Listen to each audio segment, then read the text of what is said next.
T-minus 5 minutes.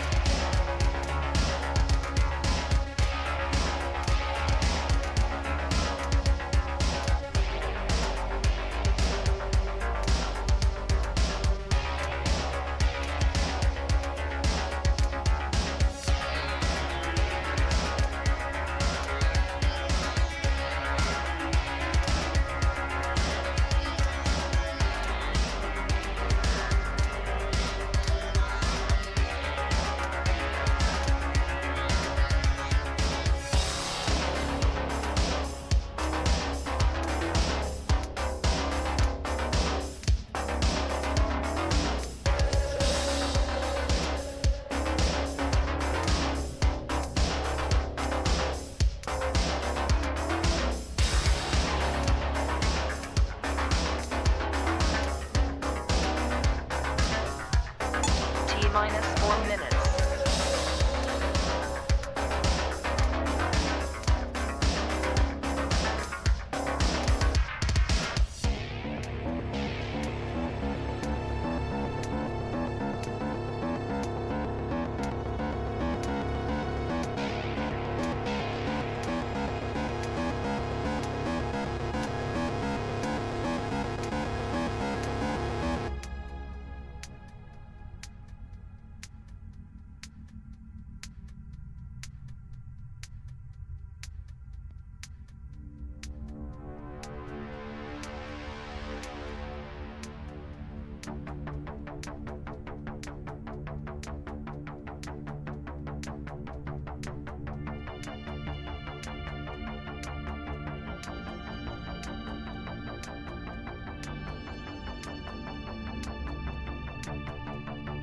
T-minus 3 minutes.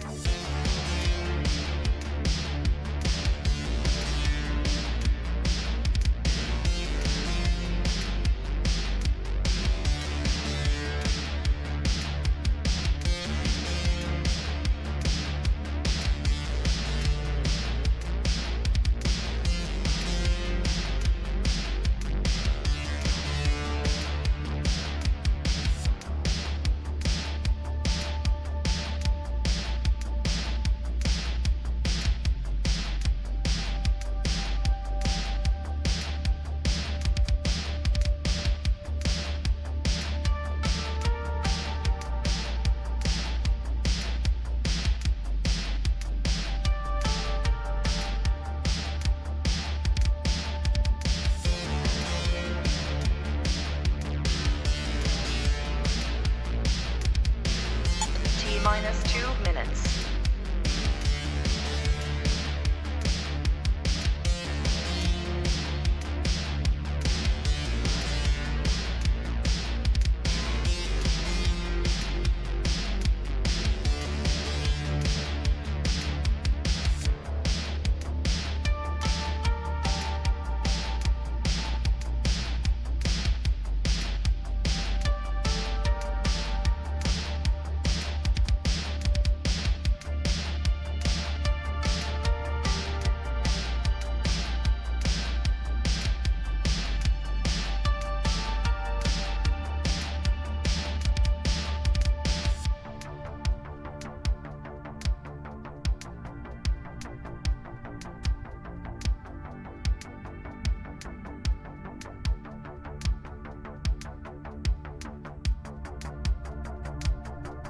T-minus 1 minute.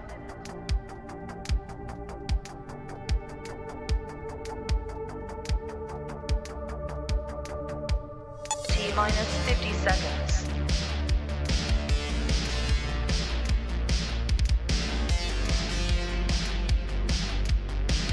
T-minus 40 seconds.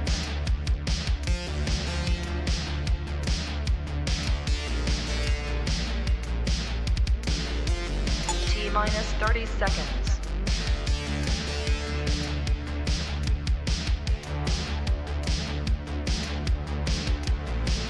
T-minus 20 seconds.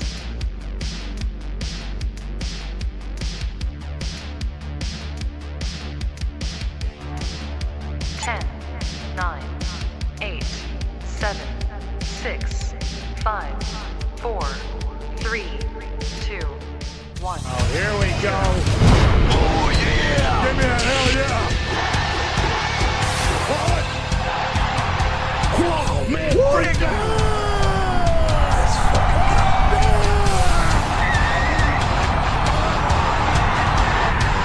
Real glass!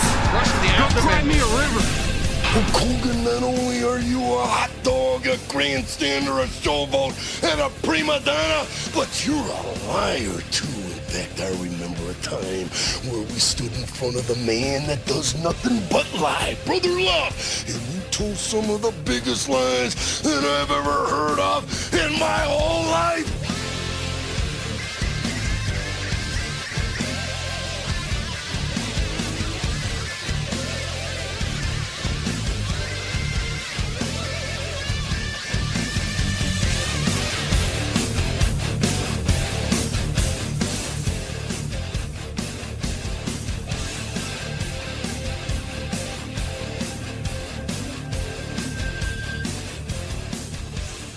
Welcome everyone to the Yissilmissil Productions channel. My name is Steven Yissil, and today is Madness Hour. Ooh yeah! So today I have my very special guest. He's been off for quite a while, but we're back. We're back once again. What happens when you fall down, you get back up. Ain't that right, Jeremy? That's right. It's been a long time, man. How you doing? It's getting better. Getting better. You said get back up, so that's what I've been doing. That's what we do here. Hey, I gotta say that new intro is fantastic. It's only getting better. It's only getting better. I've a lot of a smile on my face watching all those guys and dancing around. It's funny. Yeah, it's a work of art for real.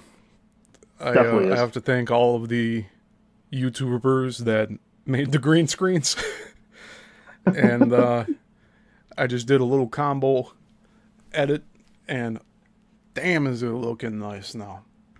Yes, it is.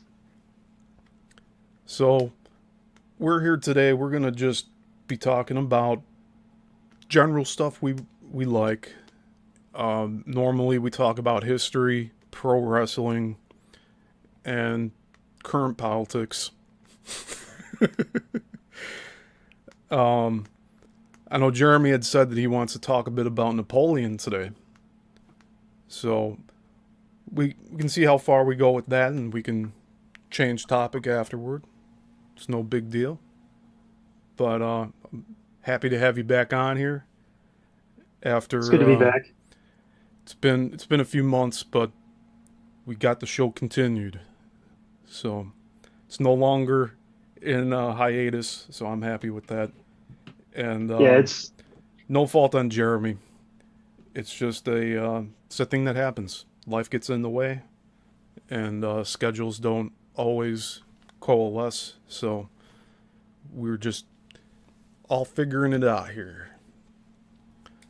But yeah, next week is AEW All in Texas, and I am attending with my uncle. that's why you're going. Okay, I was wondering. I was going to ask you why you're going to Texas. Yes. And it's going to be a whirlwind of a weekend. It's going to be like a dream. Like a hazy dream. I'm not going to even think it's fucking real. But, Where's it at in Texas? I don't think I'm overhyping it, because there's this like wrestling convention that's happening across the street at the hotel there. So we got wristbands to go to that. There's panels that are going to be happening, but it's not cheap. I'll tell you that. No. Where's it at in Dallas? You said? It's in Arlington, so it's like, Oh, like okay. 20 minutes west of Dallas. Okay. But yeah, we're excited to go. And we're also on the tail end of the trip. We're going to visit our friends Susie and Brenda. So they're over. Oh, they're down there. Yeah, they're at the east side of the state. Okay. Or Susie This is. could be true. But yeah, Brenda's been on the show here before. You met her. Yes. But this will be the first time I'll be meeting her in person. So that'll be kind of cool. And it's funny, my last trip to Texas is how I met Brenda, because I had to tag in. Not the best tag partner, but I had to tag in on a show. And then I ended up becoming friends with Brenda that way. So Nice. really looking forward to that. Like, the days are just crunching down now. I think from, well, like July or June 10th to 12th to now. Like, the time has just gone on like 10x. I don't know how it got to July already. Don't tell me about it. So I've been here doing all of my eBay store work, taking listings down, putting them back up as sell similar to trick the algorithms to get more sales.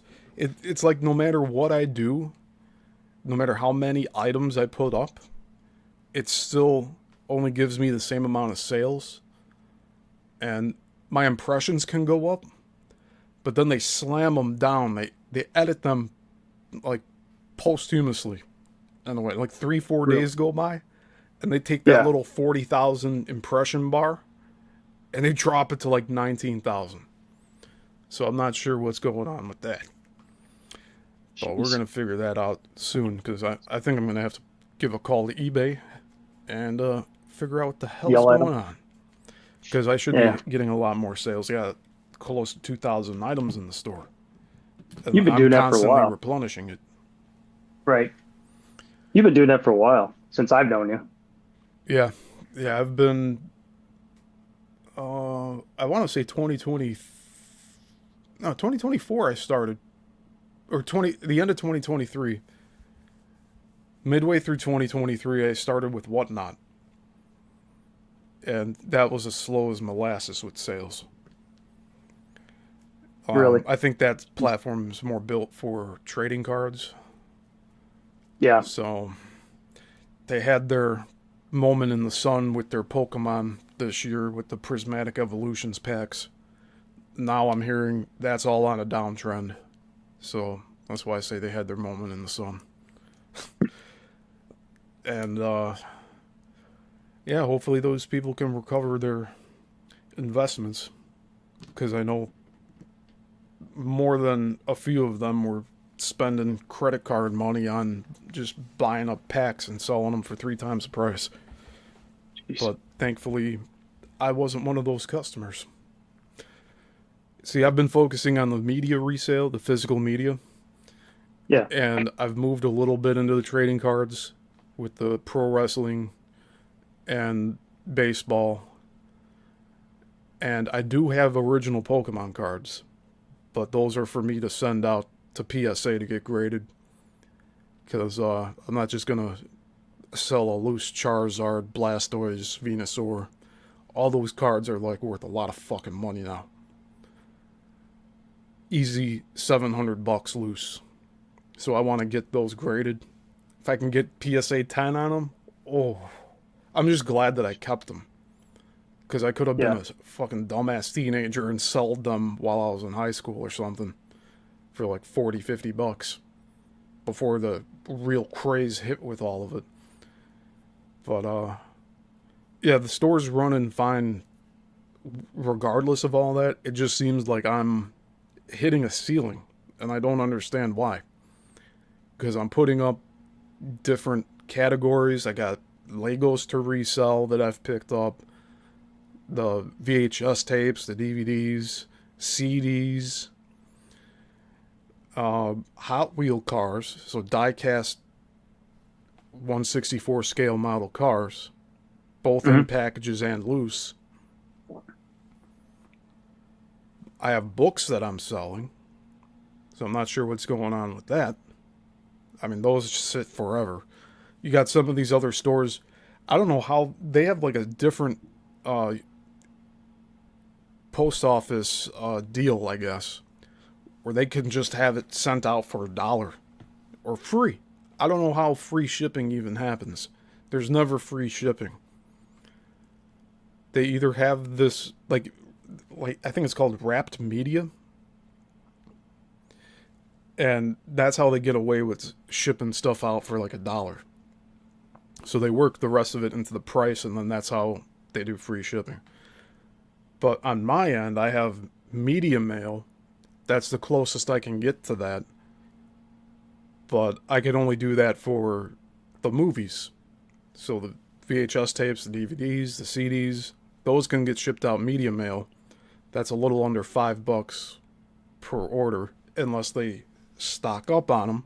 They can get 10 VHS tapes and it'll only cost them like $10 shipping. So it just depends on the order size and all that.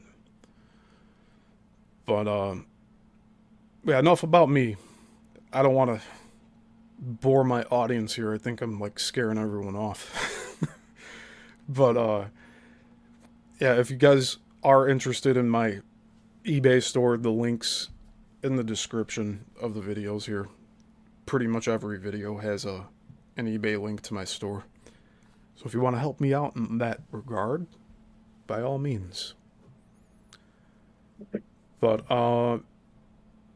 yeah, Jeremy, we do Civil War reenacting, but Yes, sir. I personally haven't gone out this year, and I don't even think I went last year. I don't What think about so. you? Have you done any events this year? I went to drill twice, and then we did a living history nearby, and that's all I've done so far. We haven't really got off the ground yet, event-wise. Yeah, we have a 4th of July parade here in Niles. The First Michigan Engineers do that every year. Mhm. I haven't done it the past 2 years. 2 years ago, I was wiped out from going to Gettysburg. Oh, yeah. Last year, I just didn't have the energy again. It might have been too hot. This year, it looks like it's going to be too hot. But I had trouble with some of the first parades that I did where I was getting dehydrated. So we're marching in wool. And even though it's breathable, you have these people So, that aren't aware of like the breathable wool, and they're like, oh, it must be torture going and walking out in the 100-degree heat. It's not really that. It's the moving around and being in the direct sun. That's the worst thing. Because we can be at these events, as long as we're in the shade, it doesn't matter if it's 100 degrees out. Because we'll be okay for the most part. And our tents, the canvas really keeps out the heat as well, especially at night. It's pretty insulated, especially with rain. If it's raining, we don't get wet inside of our tent because the canvas just kind of beads up all the water. yep. But yeah, it's in 2 days. I don't know if I'm gonna go. It just sucks because I have to get all my stuff out again, and I haven't gotten it out this year yet. So it's more of a preference thing at this point. It is. I don't think it's so much like it was a few years ago where it was very ambitious. I'm kind of that same way. Not that I don't enjoy doing it. I just like right now just dealing with a lot of other personal things that it kind of puts that on the back burner Yeah, as I figure stuff out. So, I mean, I still go when I can, but it's just like until I figure out this other stuff, it's like I'm not invested, if that makes sense. yeah, yeah. And we have an event coming up in Hastings, Michigan, in 2 weeks. I'm not going because I'm going to be out in Texas. I'll be on my way back by that point. I should be home by that Saturday, but the event runs all weekend long, and normally it's a 3-day commitment. And Hastings, Michigan, from our area, it's like 4.5, 5 hours, maybe longer. 4, I believe. 4. About 4 time change, something like that. And that area I will has a be. ton of mosquitoes. It has a, I don't That's know what if I it's a heard. river or a lake. I think it's a river. But heavily forested. They have a cleared out area, really nice, old fashioned center court town type of deal going on. They have a bunch of old buildings. Looks really great. It sounds great with the muskets. But again, I haven't gone to that, and I want to say this will be the third year I haven't gone either. Just because of going to Gettysburg, and then you have Hastings 2 weeks after this week, and Mhm. it's a lot of traveling. So going Right. to the East Coast, that was a little different story. I carpooled with Chris, and you had gone. Did you go with anyone? Like, did you carpool? No, I went with my parents. They came out. That's right. Okay. Okay. Yeah. And we have an audio podcast from that I still haven't posted.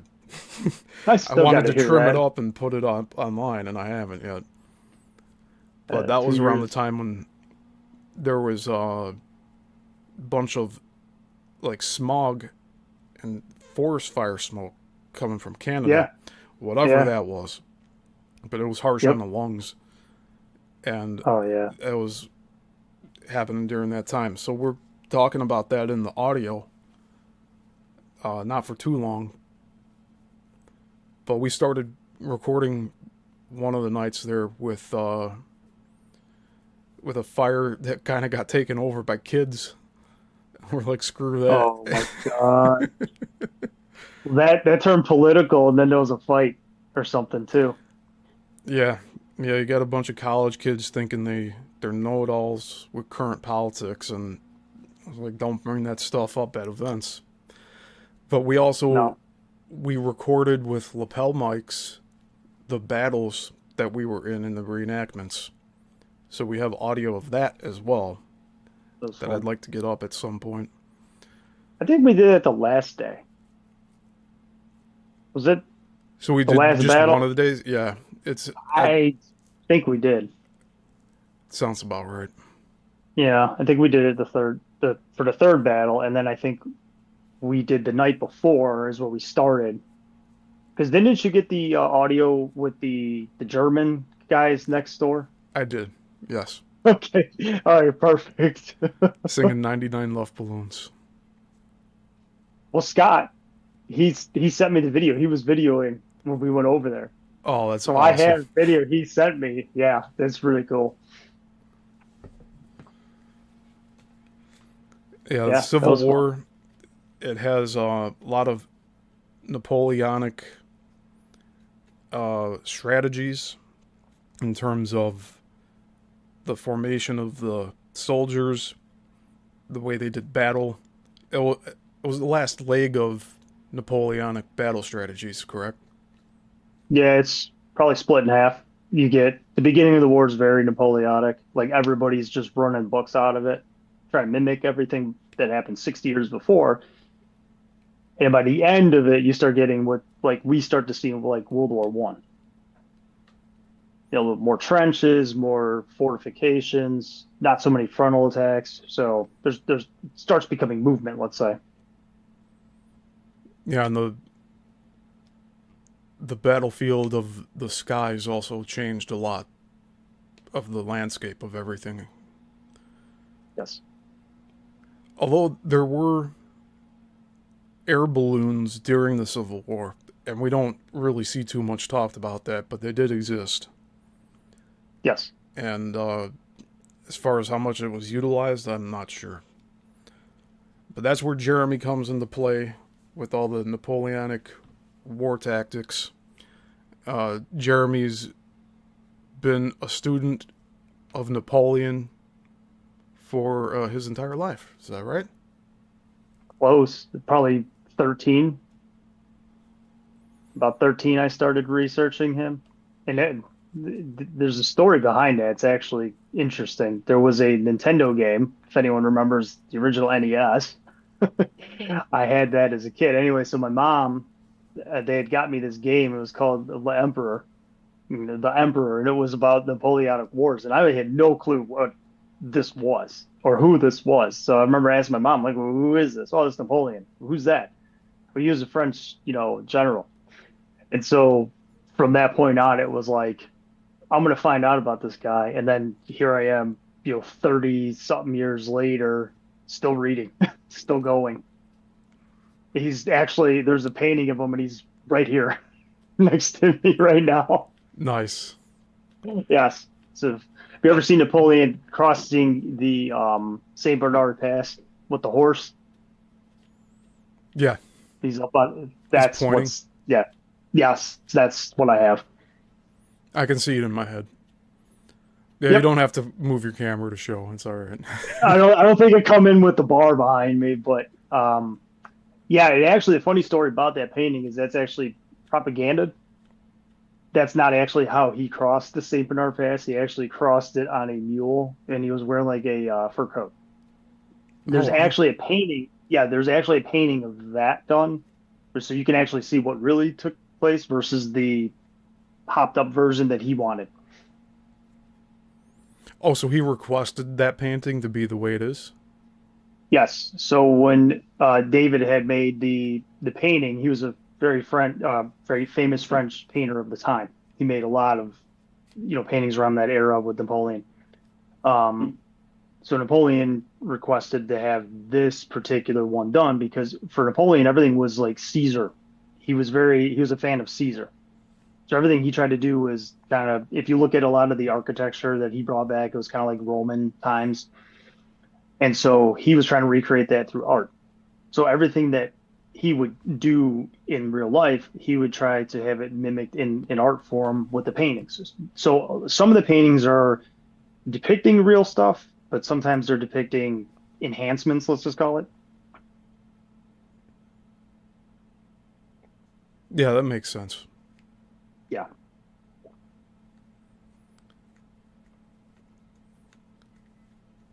Yeah, I gifted Jeremy a book on Napoleon, I believe, that You I did. picked up You gave from me. Milwaukee. Yeah. You did. You gave me Haynesville. The Campaigns of Napoleon, which is like when you go into studies. This is what I found out you like later. This is like we'll just throw the word out there, the Bible of the study of the Napoleonic Wars. Like if you want to know the campaigns of Napoleon, this is the one you get. That's what you start with. Now, there's an interesting fact about him in regards to there's been more books written about him than days he lived or something, some astronomical amount of publications about him.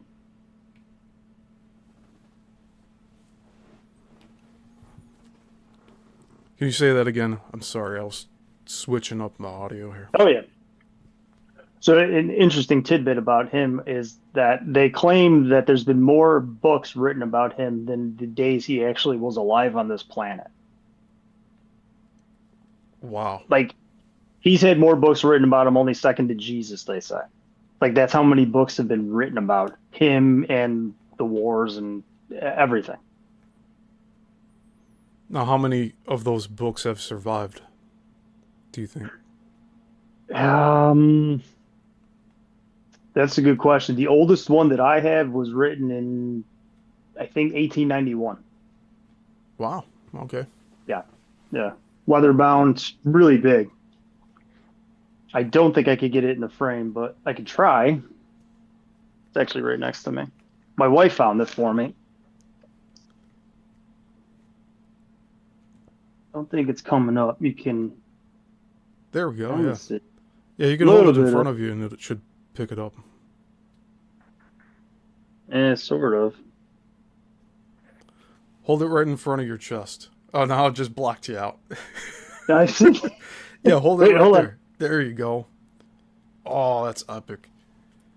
Yes. So my wife actually found that for me on eBay for Christmas a few years ago. there was a guy, I guess he passed away, and his wife was getting rid of all these books, and he was a big historical fan. So she got this for me, and when I got it, I opened it up, and I'm like, holy cow! Like this, I mean, this is obviously very old. As soon as I saw like when it was printed, it was like 1891 or something like that. It's still in pretty good shape for 100 and almost 30 years old. Yeah, one of the oldest books I have is Lincoln's Stories and Speeches book, which it says it's published from 1902. Oh wow. So it's the furthest back that I have in that particular topic. But I have some other books that are in storage in bins that I picked up from downtown Chicago. They were getting rid of tons of books on like a 30th floor of a high rise. I don't know what was going on with that, but it was some Craigslist ad about 10 years ago. I don't know how I even pulled that off. But those books might be early 1900s, maybe a little before then. But a lot of them are falling apart. Yeah. So mostly I have those so I could transcribe them or like photograph them so I don't handle them too much. Because I don't know if there's other copies out there. There probably is. But I just want to be on the safe side if there's information in there that's not readily available today. I'd like to be able to digitize that stuff so that we can actually look into it and see what information's there. You know, it brings up a good thought. I haven't actually looked in that book to kind of see what was written back 130 years ago in relation to what is in the newer, books about particular topics that they discuss. I should try that. I haven't done that recently.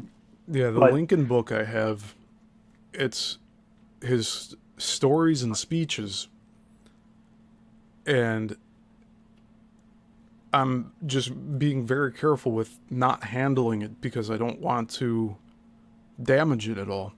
So I mhm. picked that up in Las Vegas in the thrift store, and I think I paid about $70 for it. I might have paid a lot more. Like I might have paid double that, for all I know, because it's been 6 years now.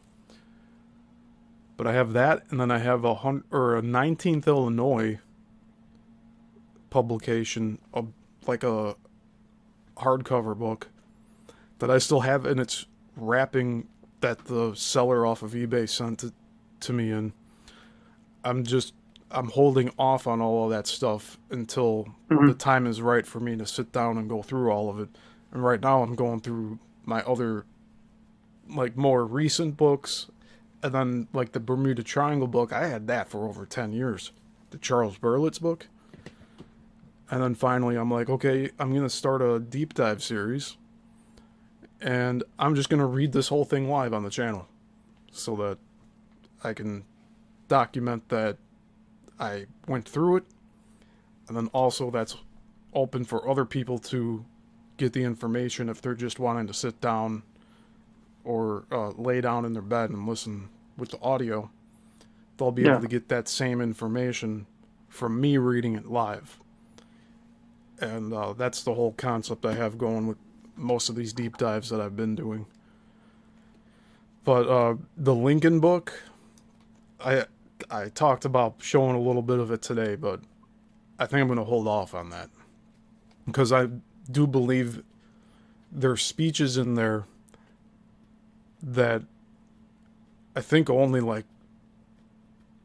There's this Time Life book collection of the Civil War.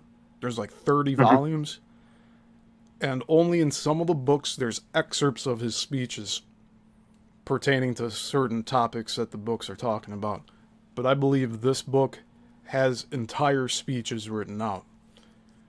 And ones in particular that I'm interested in are ones he gave while he was a candidate for president before he was voted in, talking about how he has no intention to free the slaves of the South. And then also midway through the Civil War, when he gave the bargaining chip to the South, saying, if you agree to a ceasefire and end the war, you get to keep your slaves. Both of those two key points dismiss the overall mainstream media narrative that the Civil War was about slavery, because it was not about that. Yep. So I'm really trying to hold on to that information until the time's right. A few years ago, it felt like we might be getting into another civil war, but now, not so much. I think the military is just chalked up to the gills. We're just an overbloated country right now where everything's riding on credit and taxes. Taxes are funding most of the stuff, and most of our taxes are going overseas. So it's kind of all ass backwards. Instead of helping us here, we're trying to help everyone in the world but ourselves. And I saw on Twitter the other day, because somebody asked this, and I already knew about this, but to see it reconfirmed again by Grok was pretty interesting. Somebody asked when the income tax started. And they said it was Abraham Lincoln who started it during the Civil War, to fund the war. Yet, that was never rescinded. So we're still living under Civil War taxes and tax law. Yeah. 162 years later, plus. Because I'm just going off of the Battle of Gettysburg. And that was late in the war. True. Right. If I think about it too much, it's going to piss me off. You know? Well, I think everyone should be pissed off about it. Looks like they For talk about that like, well, really shouldn't have even continued on as long as it has.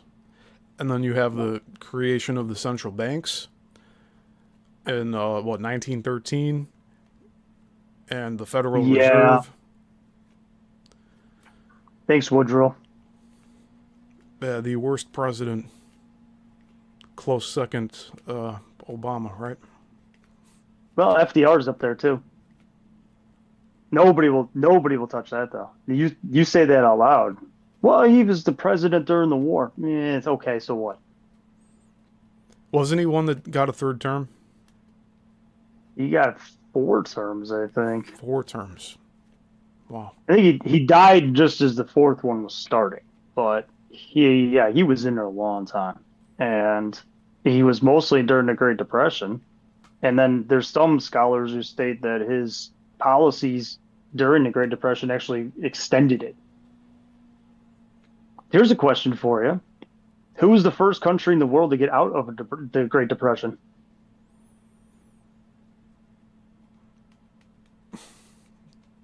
Was it Germany? Oh, no.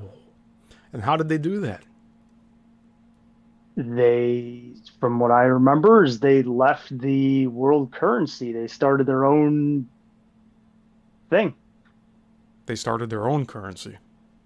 They started their own, they got out of the world market kind of thing and started to build in-house. Yeah, and from what I heard, the banks didn't like that. No. Well, I don't know how people would feel about the documentary, but there is one that's out Imagine there walking that around like pre-World War II Germany. You've just lost a war in World War I, not 20 years earlier. But you're a German walking around Germany, and there's not signs up in the windows saying no Germans allowed for hire. But that's what was happening, from what I've read. But all the job market had turned into helping only certain religious groups, which now they're all screaming bloody murder, that they've been persecuted ever since. But if you look even further back in history, they have been kicked out of countries going back as far as the 1200s for clipping coins to keep the shavings and melt them down to then make new coins. Stealing money. That's why we have ridges on all of our coins. To prevent that. shaving. I didn't know that part. It keeps going and going. But you Well, see, I'd we like could to talk work- around these subjects without really setting off the algorithms, but that's really what was going on. And it helps me understand how World War II kicked off to even begin with. Because I know the First World War was called the Great War, and that seemed to be orchestrated. Franz Ferdinand being assassinated. Like that was the kicking off point. Somebody had to plan that. And there's this saying that all wars are bankers' wars. And there's a truth Well, to it that. was.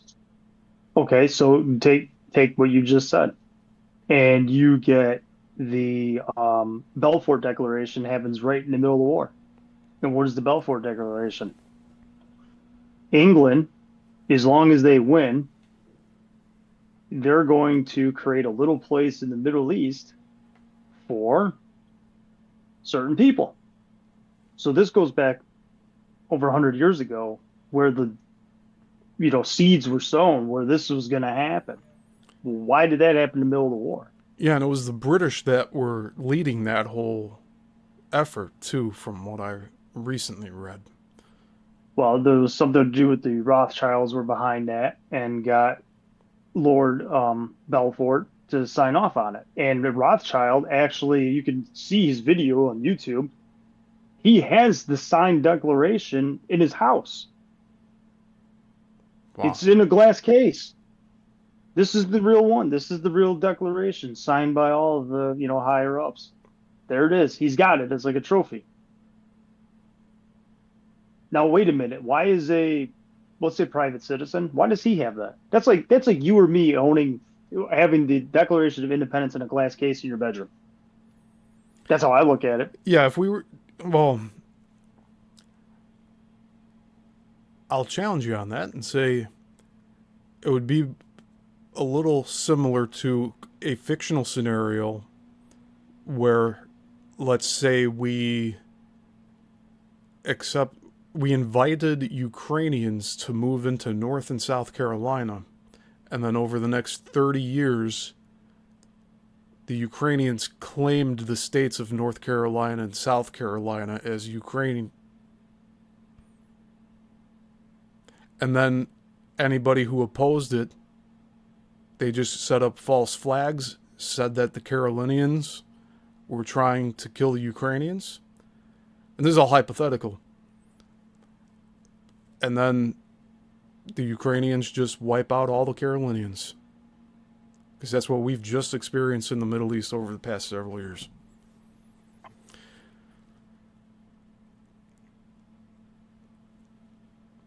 I hope that never happens here. I don't think it will.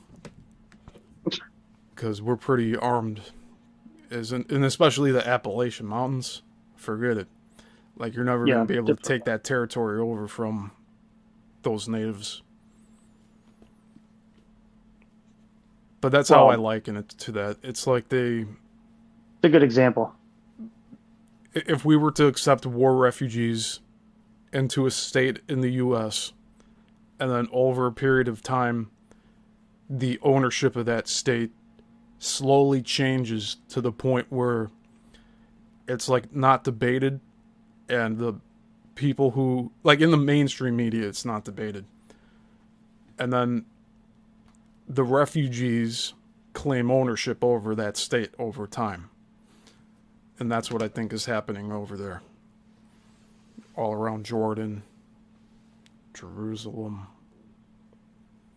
That's as far as I'm going to go. Because I don't want to risk this channel, this stream coming down. Although we are recording everything here. So even if it gets pulled, we're still going to be able to get the video out elsewhere. Look, it just comes down to there's things that should be questioned. Like, not everything is black and white that, like, the mainstream wants us to believe. I mean, there's things that are fine to question. I mean, the documents are out there. Like, the history is out there. Like, the fact that it's not being talked about is alarming for me, because it's like, well, it's here. So who's setting up a narrative? Yeah, I'd like to know that. Yeah. Hey, Brent, good to see you in the chat. Yeah, we haven't done a Madness Hour in quite a few months, so the algorithm's probably being a little wonky today. But I think there's going to be more people that'll watch this after the fact. And, yeah, what else can I do for a 2,000 sub channel? I rarely get 10 concurrent viewers at a time. So it's just as tough to try to change that, because the past 4 months I've been doing deep dives, all live streams 4 times a week. You'd think that the numbers would pick up, and with the variety of content too, but that's not happening for some reason.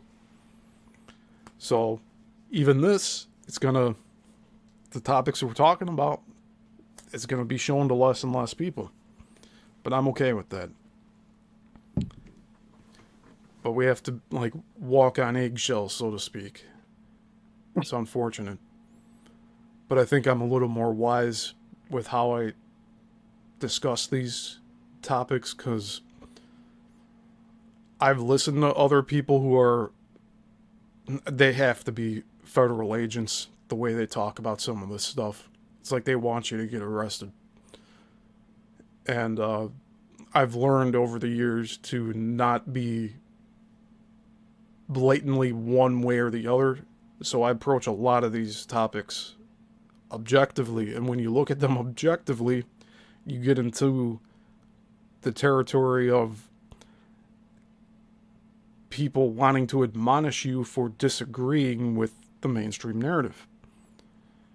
And so you have to kind of pick your conversations, you know?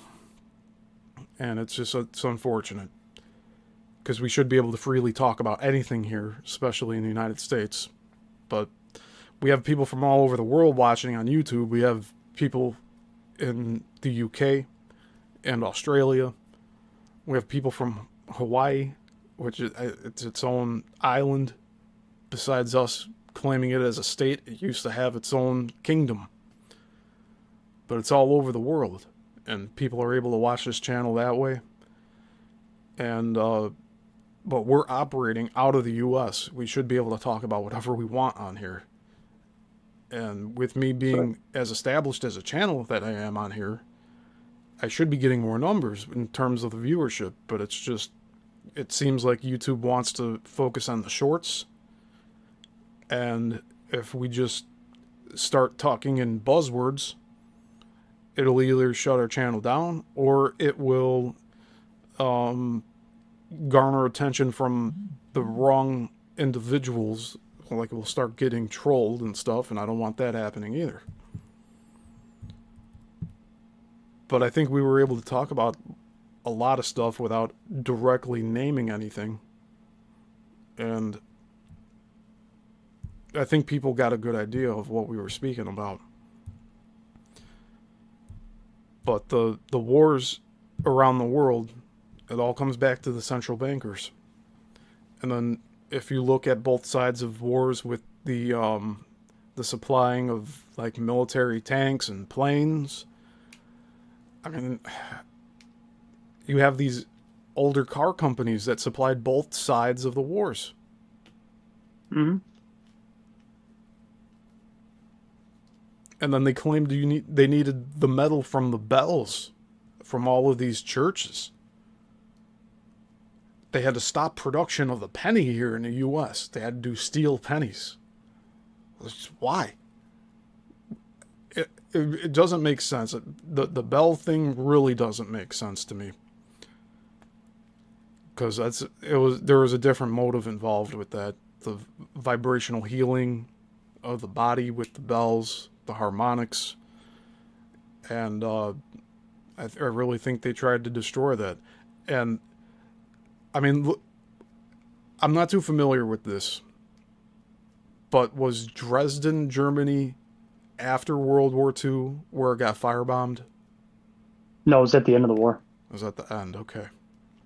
It was probably, I don't remember. Well, anyway, that whole Arch entire maybe. city got wiped out. There's a Yeah, famous it wasn't photo, a. and we need to It's not. It really. wasn't a military target. Sorry, go ahead. I was gonna say it wasn't a military target. There was nothing there for them to bomb. So the question over time has been, why was it targeted? And there's only one answer for that. It was where all the refugees were heading out of East Germany, going west to get away from the Soviets. So it was a congregation center.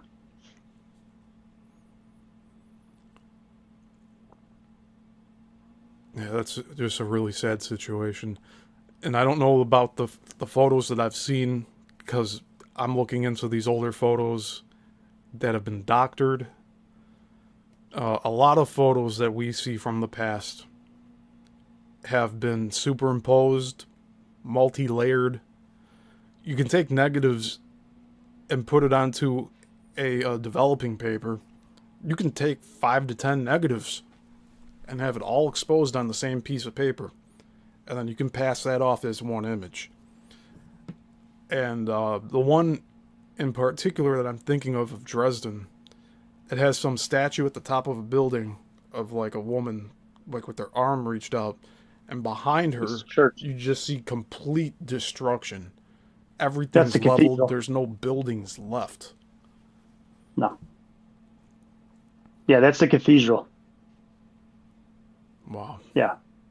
And what they were finding in some of the cellars were whole families would go down to hide from the bombs.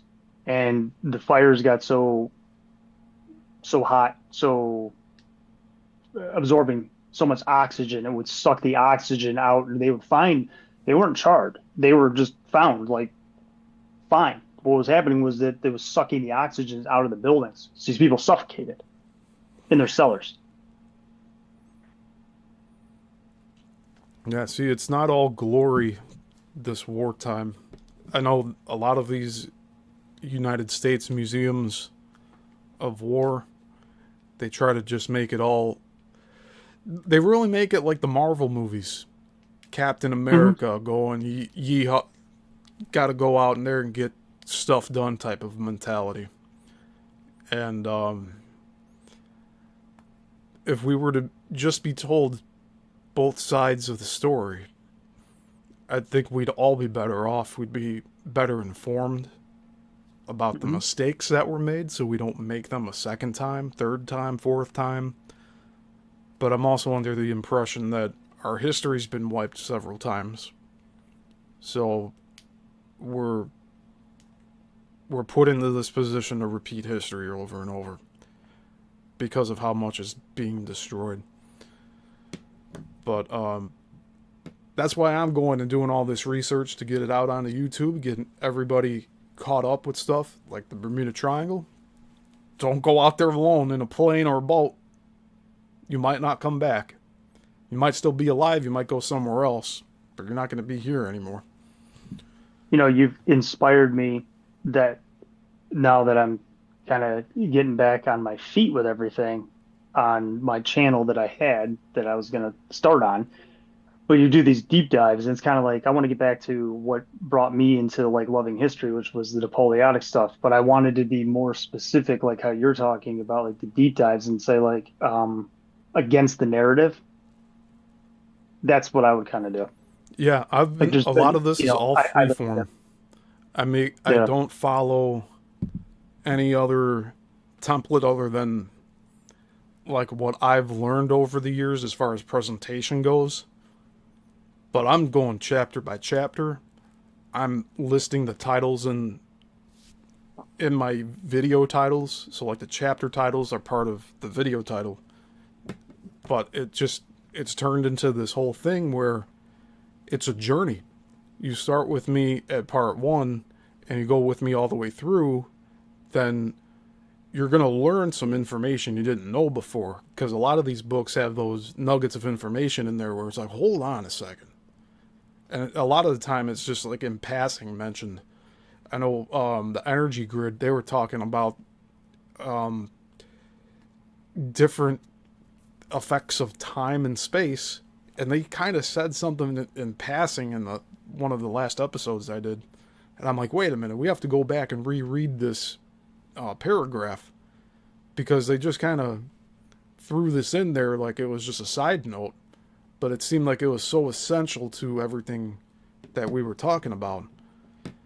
And putting it all together and taking the time to go in depth like I am, I think it's benefiting more people than just myself, and I don't have to rely on just my memory alone of having read the books.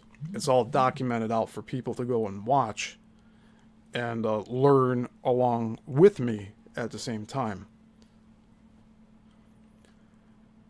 And we got Jay Wild in the chat. Jay Wild is my first paid member of the channel. And I thank you, Jay, for becoming that first member. He says in the comments, the Bermuda Triangle and Coral Castle content is gold. I haven't even glimpsed the Chicago stuff. Yeah, the Chicago series is finished for now. And I say for now because we finished the Flickering Empire book, but it's 15 parts. And I tried to keep it between an hour and 2 per episode. But, yeah, whenever you get the time to watch it, I think you're going to really enjoy it. And I have it out there so that people can watch it whenever. Just because I'm finished with it doesn't mean that anybody else has started it, just like Jay. Like, he hasn't started it yet, and that's totally fine. And Jay will be getting the Great Lakes Triangle deep dive, because I'm going to start that soon. I know I've been talking about it for nearly 2 months now. But I picked up a book on the Great Lakes Triangle, which I think a lot of that's centered around Lake Superior. I have a bunch of shipwreck books about Lake Superior from that same haul I got the Napoleon book for you from. And I'm going to start incorporating all of that together. I think the Great Lakes Triangle is going to be a lot more of a deep dive into the different shipwrecks of the Great Lakes. And I have specific books where I'm thinking, like, we're just going to read through them all. And it's just going to be part of the series. And if the series runs 30, 50 parts, I don't care. As long as we're getting that information out, we go over a certain amount of books. And as long as I stay consistent with it, then I'll hit those numbers. I'm on part 20 of the Coral Castle deep dives, but I'm on like the 5th piece of literature. Because we went through pamphlets, we went through personal writings of Edleed Skolnick, and then there were 2 books that were referenced in the original book we read. So we're reading through the first of the 2 books. And I haven't even gotten the second book yet, but we're going to read that as well. So that's going to be running for quite a while. And I'm trying to build it so that people can jump in at any point, but you'll get the most benefit out of it by watching everything from start to finish. But you'll also see like the progression of how I've put together these presentations. And it's just, it's a learning experience for me here, because I was trying my best to do live streaming back in 2020, but I was doing it for other people. I was doing it out of sound studios for bands. And now I'm able to do this setup here with what I have now. And I had to learn how to use OBS and get all the different graphics going. I had to start making intros. I think this show was the first intro that I actually made for a show in this recent time. And when I started the deep dive series, I didn't really have intros for those until the Chicago film industry one. So now it's at a point where every show I do needs to have an intro, an outro. I need to be able to set this up so that I have the music going and I'm not like muted half the time. I was having problems where I'd come up on live and I'd be talking for 5 minutes, but no audio was coming through, and I had no idea. I had to rely on the comments to be like, "Hey, you're muted," and then I look in OBS and it's like, "Oh, of course, I'm muted on here." And it's happened actually, I think 2 weeks ago that happened as well, where I saw that I was muted for the first 5 minutes, but nobody was in the chat. So I just stopped the stream and I restarted it. I deleted the old stream. So there's going to be those things that pop up with it. But if you're thinking about doing that again with your podcast, Mhm. I encourage you to do it. Just keep up with it, even if you have to do it once a month. Because that's how I was doing these interviews, these one-on-one interviews. I was doing them once a month, sometimes once every other month. And then when I started committing to doing things once a week, then I just started building out my schedule. I was talking about doing a show every day of the week. I'd have no time to do anything else doing Yeah. it that way.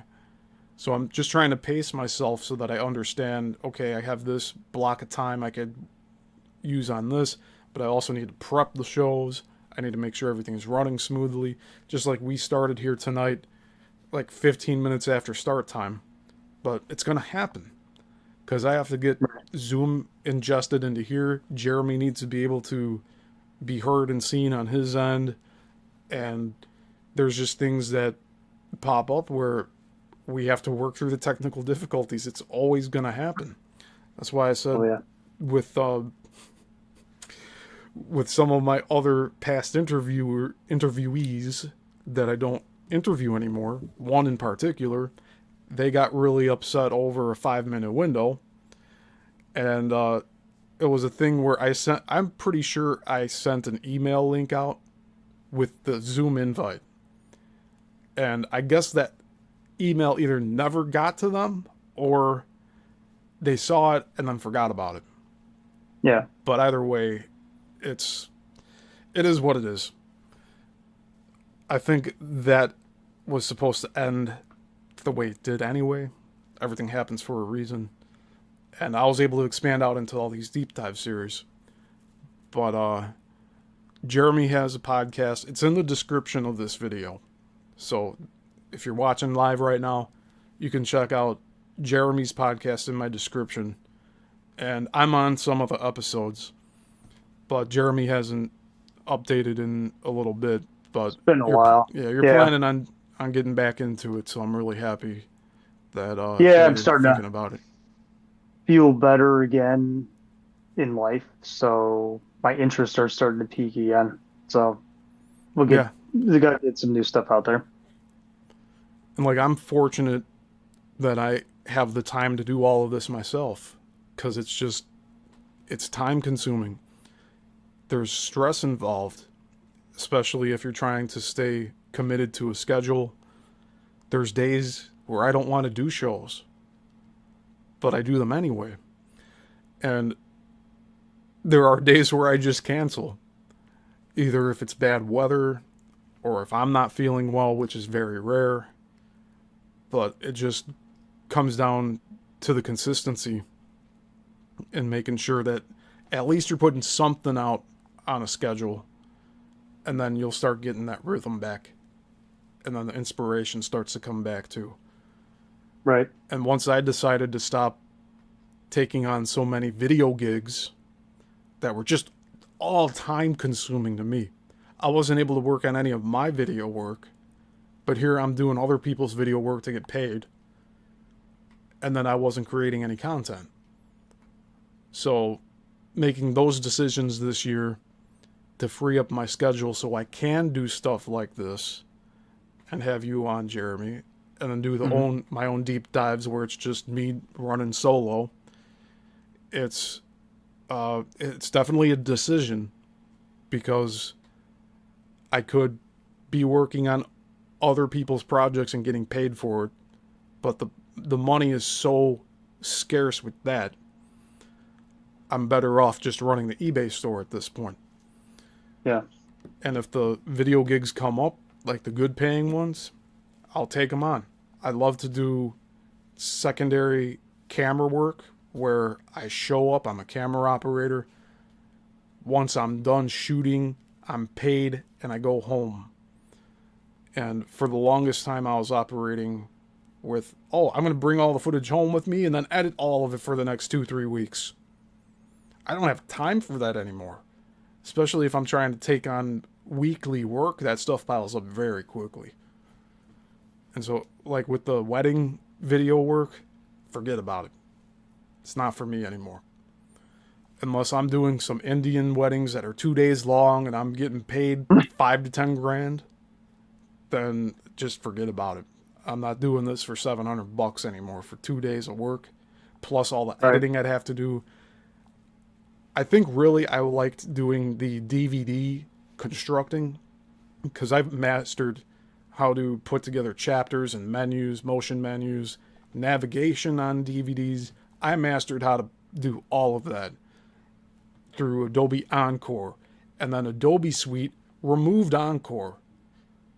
They just completely got rid of the format because they were moving away from physical media. And I was still getting requests to do wedding videos with DVD post-production, but it started to get fewer and fewer as the years went on. And now it's like nearly non-existent. So I was trying to market stuff like having a little USB key inside of a glass bottle with a cork. I was just trying to get really inventive with that stuff, but I really... I want to sound bad saying this, but a lot of the brides, they have so much going on for their wedding day in general. Video's the last thing on their mind. So I can't expect them to make specific decisions on what exactly they want. And most of the time, they just want a highlight reel, which is totally okay. I'd prefer doing that, giving them a 3-minute video of the highlights of the day with music. And give them all the raw footage too, so they can watch it all back. But it became too much, and it was taking a lot of time away from doing work here on this channel. But it's definitely doable. I think once you get that next podcast going, you'll get that spark going. Yeah, you'll be like, all right, I'm like, you'll refamiliarize yourself with the process, and then that inspiration should carry you over to the next one. Yeah, definitely. Man, I just ranted for a while there. Sorry. That was good. It's okay. I got the floor. It's my show. No, that's right. I'm just kidding. It's our show. It's both of our shows here. I have Jeremy here more so as a co-host. So, but it is being streamed on my channel. I don't like talking like that, though. But I do tend to go off on rants. It's okay. I'll let you rant. I'm sorry. I keep talking over you. It's okay. It's okay. I love the rants. I still remember the time you ranted in your truck about the Matrix of making the new one or something. I have that video. Here, you know what? Jay Wild, I made vertical videos of my initial reaction to the announcement of Matrix 4 back in 2019. So I'll upload that as a members only video so that Jay can see that, because Jeremy has seen it. It was something I did live on Facebook, I believe. I just ranted the whole trip home, the whole trip back to the warehouse work, because I was doing gas meter work at the time. And I had just happened to look at my phone near the end of the day before I finished my route.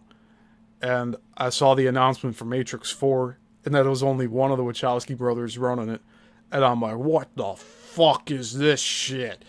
And it was eating me all the way up to the end of my shift before I got in my truck to go back to the warehouse.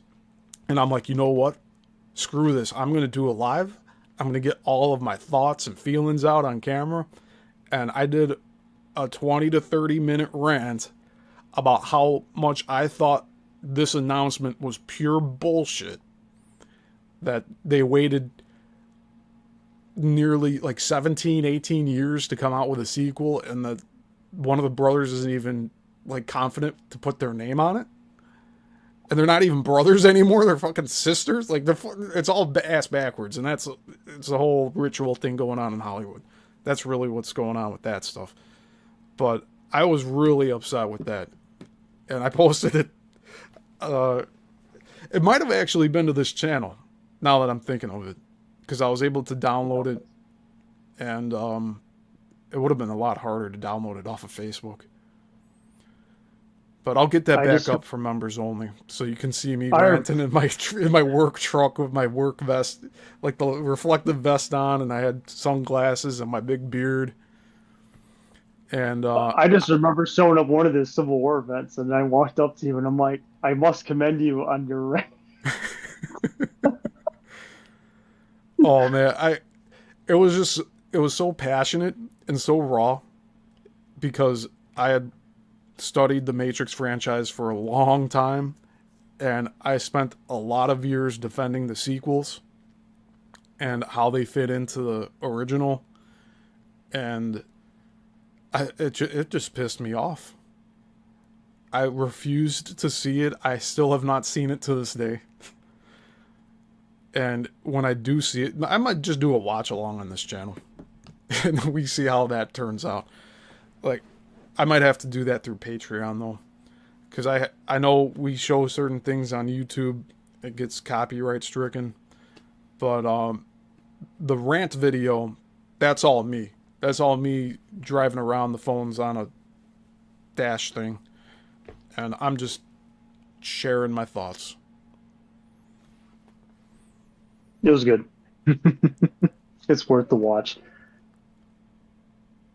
Awesome. Zenray came into the chat here. Good to see you. Yeah, we have a good crowd here tonight. I think we're gonna be wrapping this up though, because we did go a little over an hour today. It's a little longer than the last episode, but not as long as episode 2, which was I think close to 3 hours. That would just be shot from the hip on that one. Yeah, because we I got just went- into talking about paranormal and everything too. Yes. But I think just for the algorithm to get back into the habit of having this show go out to people, I think we'll keep it short today so that we don't exhaust ourselves here.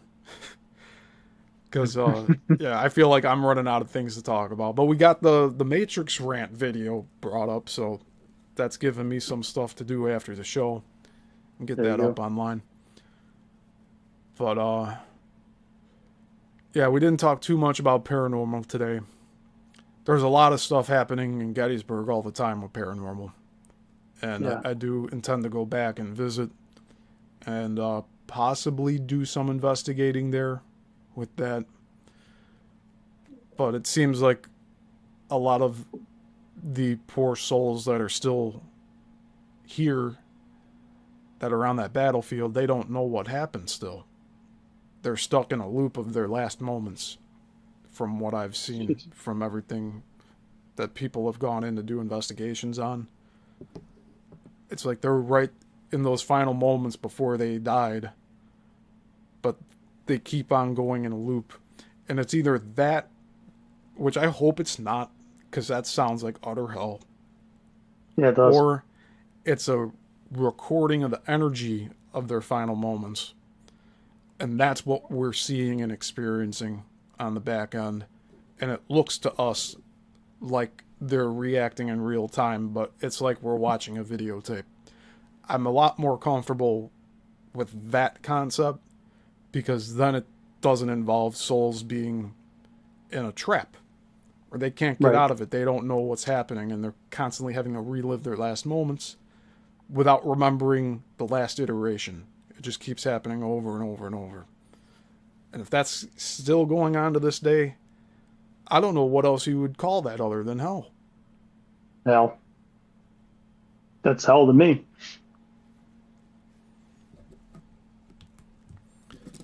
So for the time being, I'm just going to say it's all ley lines, and we're seeing the residual energy of these soldiers, because the alternative isn't as happy. No, definitely not. Jay Wild says, I would pay to see the watch along. Enjoy vacation, bro. I will. We talked a little bit about what I'm doing next week. But yeah, this is the last full week of doing videos for the channel for a little while. I'll have 2 weeks hiatus from here. But I might just do one of my shows over my Independence Day break. Yeah, Why this not, week- right? Yeah, you might as well, right? Yeah, I'm not doing much. Yeah, it's more so this week that's a holiday. But Yeah, my holiday is next week. that's true The for you. Yeah, Independence Day is for me. It is for me. It's my country, it's my holiday. But next week is my favorite wrestling company's WrestleMania for the year. So AEW is having All In, which is their WrestleMania.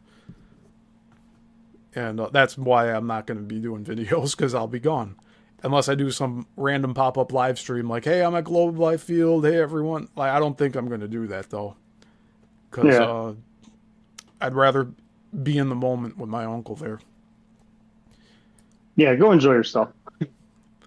Yeah, it's like I'm surrounded by all this production work already, so part of that trip Take it, is bro. to get away from it all. Yeah, take a break. Go see if Bret Hart's there. You know, I'm wondering if he's going to be there. If it's a wrestling thing, he might. You never know. That was my favorite wrestler. Yeah, Beyond the Box in the chat says Susie and I found Independence Day last year. Or found Independence last year. Yeah, and it was on the 4th. They broke away from a toxic individual that was pretending to be their friend. So that's good that they got away from that. It's My funny it happened on the independence. 4th. Mine was 2 months ago. Nice. Yep. 15 years of hell was done. And it's relieving, isn't it? In a sense. It's been fairly interesting that I no longer have to deal with that individual. It's quiet. It's very weird. Very weird. In a good way.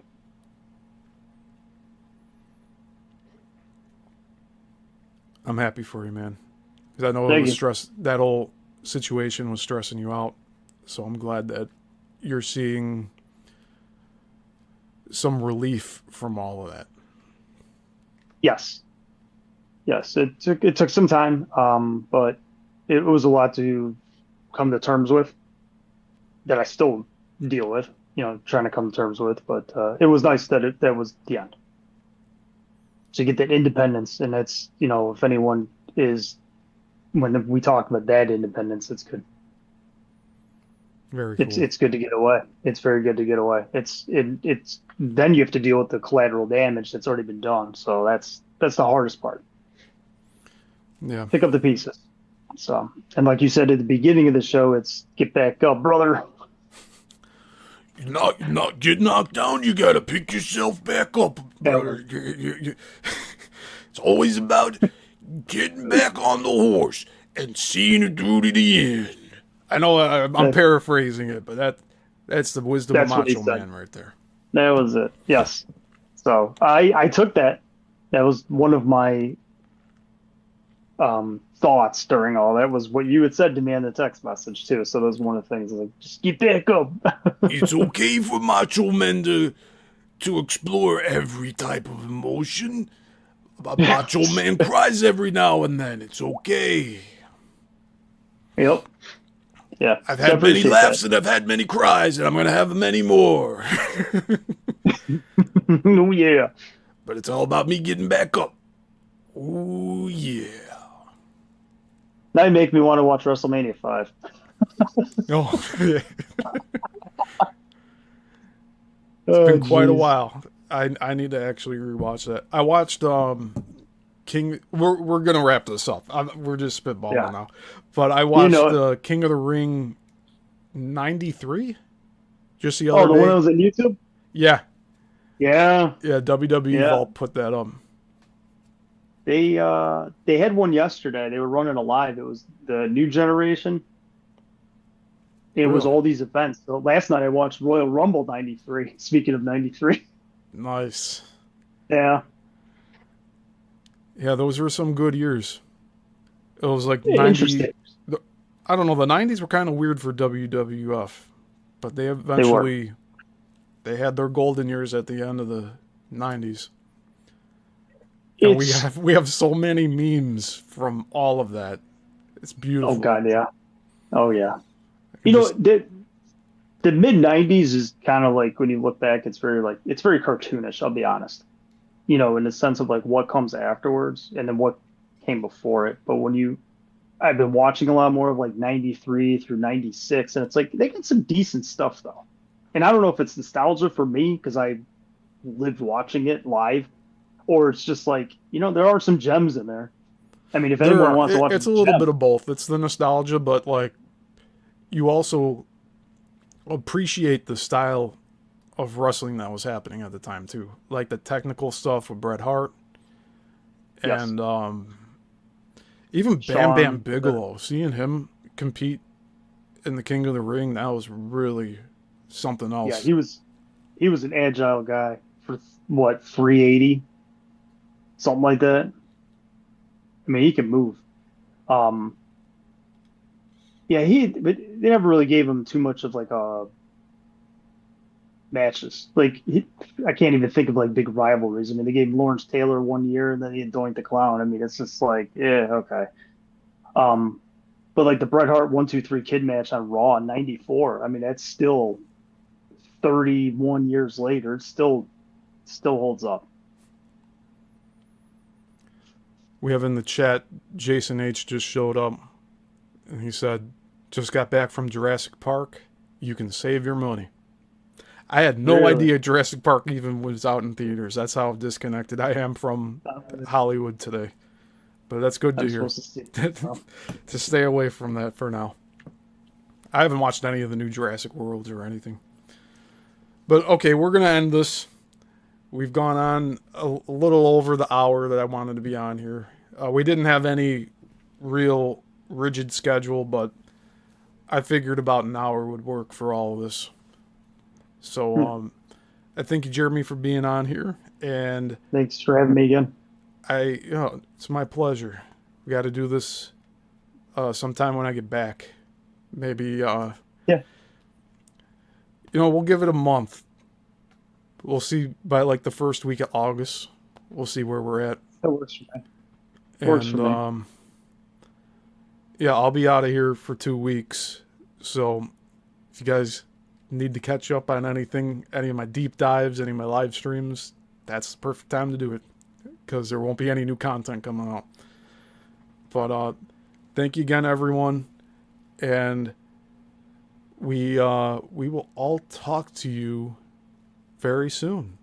But thank you for being here on Madness Hour, and until the next one, class dismissed. Oh yeah.